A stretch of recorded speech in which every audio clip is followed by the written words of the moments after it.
What's up guys, it's your fave Kiwi Coach. Welcome back to another video. This is going to be another student before and after video. Particularly in this one, we're going to be talking about how the hell do I take a new motion and do it at full speed? We've been getting this question quite a bit lately, and I think this client in this video is going to be a perfect example of that. So without further ado, let's go do this thing.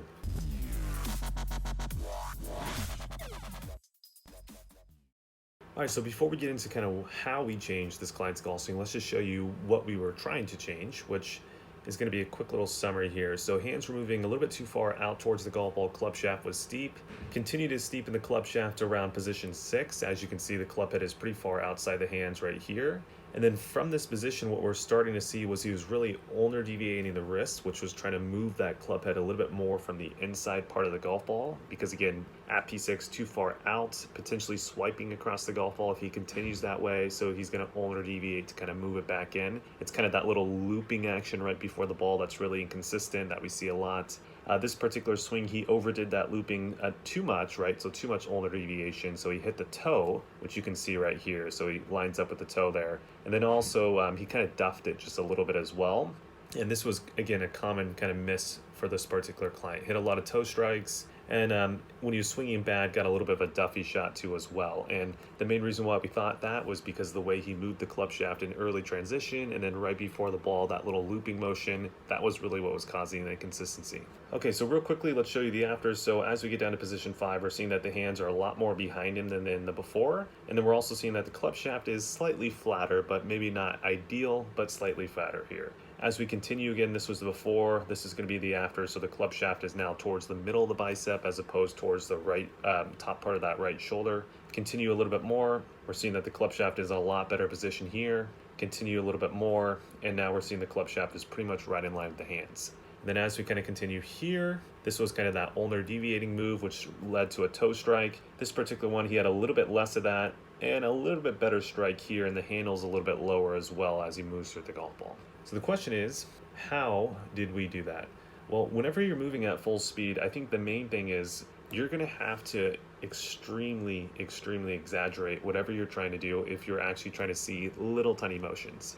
So per example, in this particular client's example, what we did was we made the hands feel like they were going all the way behind him and basically touching the ground behind his heel before he actually allowed the hands to move out towards the golf ball. That was literally feel. So I told him, if you do this correctly, you should probably miss the golf ball, right? I want you to exaggerate that much. And when he did that, we ended up getting a motion something like this. And as you can see, it's nowhere near as severe as he felt. So again, as you're speeding up, you have to really crazy exaggerate just to get a little tiny movement. And if you can understand that, you should be just fine. Now, if you are extremely exaggerating, one of the things that you'll probably find is that you're probably not going to have very good contact when you first start out doing this. Because I like to call it like you're in the infant phase, right? Because your body's moving fast speed, it's doing a motion that it's not used to. So your body is kind of reacting like an infant would react, which infant doesn't really know how to control their motor patterns, right? So they're always falling over. You're going to be kind of doing the same thing. You're not going to control the club head. You're probably going to hit a lot of duff shots, and you're probably going to hit it worse than where you were doing before. And that's, again, a big reason why a lot of you guys typically drop off when you're trying to change your golf swings, is because of that infant phase. You can't grind it out because, let's just be honest, you guys don't have what it takes, unfortunately. But if you did have what it takes, which this client definitely has, you're going to actually be able to get out on the other end, and you will be able to change that motion. And I guarantee the benefits are going to be well worth that little infant phase, which is typically only about 3 to 4 months, depending on how many golf balls you hit. So in review, kind of for this video, what are the take-home points? Well, it's really simple. There's no drill. There's no magic training aid. The only thing you really need to understand if you're trying to change your swing at full speed is, first and foremost, you have to exaggerate to the point where you're gonna miss the golf ball. Because again, if you're hitting the golf ball, you're probably not exaggerating enough. Especially for you guys who are just starting out and just trying to change the motion, like you're within your first month of trying to change, you have to make a swing where you feel like you're gonna miss the golf ball. Because if you don't, you're not gonna see any tiny little change. It's gonna look exactly the same. You're gonna be incredibly frustrated.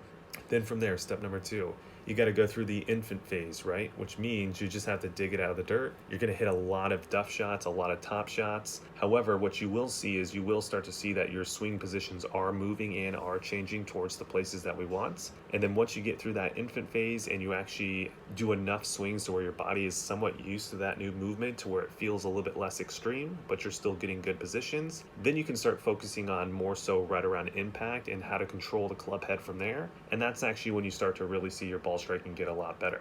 So I hope that answered your guys' questions. A lot of you guys are trying to make it a lot more difficult than it really is. Really, when it comes down to it, it's a mental challenge. So if you don't have the mental aptitude to kind of go through a little bit of an infant phase where you're really struggling, well, don't even try to change your swing. You don't have the mental fortitude to. So hope you guys enjoyed. And as well, before we end this thing off, I got to say a shout out to our sponsors. It's KiwiGolfJapan.com. If you guys love this channel and you want me to continue to make free content like I am currently doing, sign up for KiwiGolfJapan.com. It's a 1-month subscription, or you can purchase also a 6-month or a year subscription.